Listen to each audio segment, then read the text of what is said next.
துபாயில் அடிக்கிற வெயிலுக்கு ஒரு 10 நிமிஷத்துக்கு மேலே கிச்சனில் நின்று வேலை செய்ய முடியலை.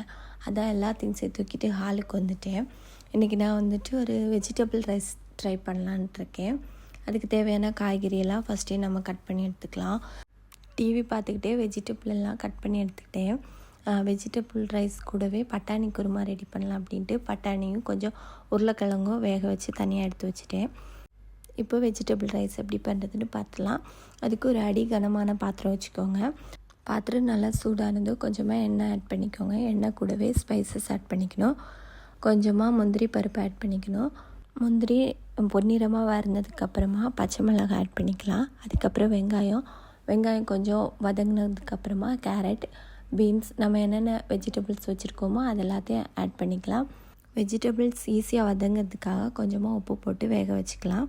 அதுக்கப்புறமா நம்ம எடுத்து வச்சுருக்கிற ரைஸ் அது கூட சேர்த்து தேவையான அளவு தண்ணி விட்டு மூடி போட்டு வேக வச்சுட்டோன்னா நம்மளோட டேஸ்டியான வெஜிடபிள் ரைஸ் ரெடி. இதுக்கப்புறம் என்ன சர்வ் பண்ணிட வேண்டியது தான்.